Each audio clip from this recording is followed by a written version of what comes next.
Iran పై యుద్ధంలో Trump వెనక్కి తగ్గారు. రెండు దేశాల మధ్య శత్రుత్వం తగ్గించడానికి యుద్ధానికి బ్రేక్ ఇవ్వాలని నిర్ణయించామని ట్రంప్ చెప్పారు.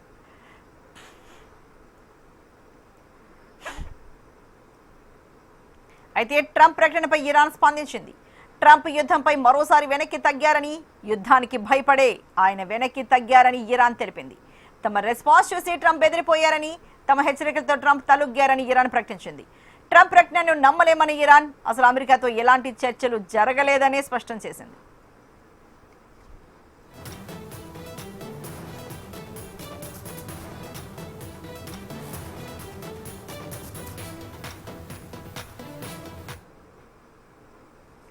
ట్రంప్ ప్రకటనతో గ్లోబల్ మార్కెట్లో జోష్ మొదలైంది. మరి ఇదే ఇష్యూకి సంబంధించి మరింత తాజా సమాచారాన్ని మా బిజినెస్ రిపోర్టర్ మురళీకృష్ణ అందిస్తారు.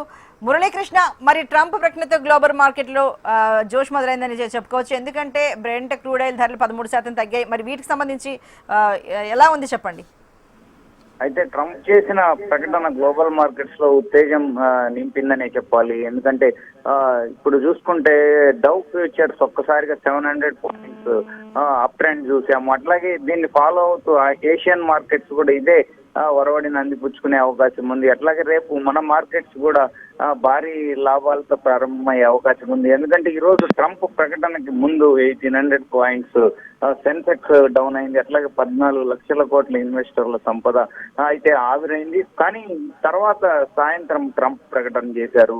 దీని ఇంపాక్ట్ అప్పుడే గ్లోబల్ మార్కెట్స్ లో చూస్తున్నాము. అట్లాగే ముడి చమురు ధరలు కూడా దాదాపు $13 దిగి వచ్చాయని చెప్తున్నారు. సో మొత్తానికి ఇది సాఫ్ట్ గా యుద్ధం టర్న్ అవుతున్న అవకాశం సంకేతాలుగా చెప్పుకోవాలి. అట్లాగే గత కొన్ని రోజులుగా ట్రంప్ చేస్తున్న ప్రకటనలు కూడా కొంత ఉద్రిక్తతలు తగ్గుముఖం పట్టవచ్చనే సంకేతాలు పంపుతున్నాయి. ఈ రోజు అనూహ్యంగా 5 రోజుల పాటు యుద్ధాన్ని నిలిపివేస్తున్నామని చెప్పేసి ట్రంప్ చేసిన ప్రకటన గ్లోబల్ మార్కెట్స్ లో ఒక ఉత్తేజాన్ని నింపిందని చెప్పుకోవాలి. అట్లాగే మరోవైపు ఇండియన్ మార్కెట్స్ కి మరి ఎఫ్ఐఐల ప్రవాహం తిరిగి మొదలవుతుందా అనేది చూడాల్సి ఉంది. మరోవైపు డాలర్ స్ట్రెంగ్తన్ అయింది.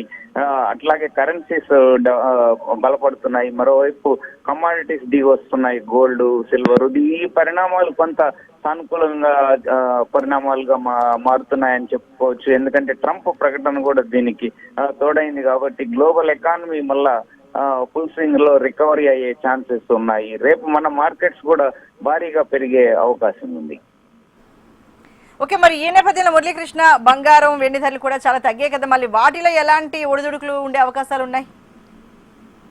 బంగారం, వెండి ధరలు ప్రస్తుతం యథాతథ స్థితి కొనసాగే అవకాశం ఉంది. ఎందుకంటే ఒకవైపు చూస్తే డాలర్ బలంగా ఉంది, మరోవైపు ఎకానమీ పుంజుకుంటుందనే సంకేతాలు ఉండడంతో గోల్డ్, సిల్వర్ పెద్ద జంప్ అయ్యే అవకాశాలు మాత్రం ఉండవు. స్టడీగా నిలకడగా పెరిగే అవకాశం ఉంది. అట్లాగే భారీగా పడిపోయే ఛాన్సెస్ కూడా చెప్పలేము. కుప్పకూలుతాయని అనే పరిస్థితి కూడా ఉండదు.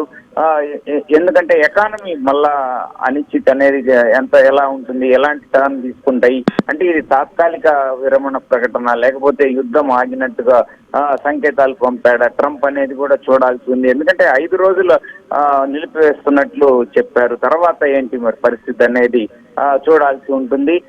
గ్లోబల్ వార్ అనేది ఎట్లా థర్డ్ వరల్డ్ వార్ గా మారుతుందా, లేకపోతే ట్రంప్ ప్రకటనతో మొత్తం ముగుస్తుందా, ఎండ్ కార్డు పడుతుందా అనేది కూడా చూడాల్సి ఉంది.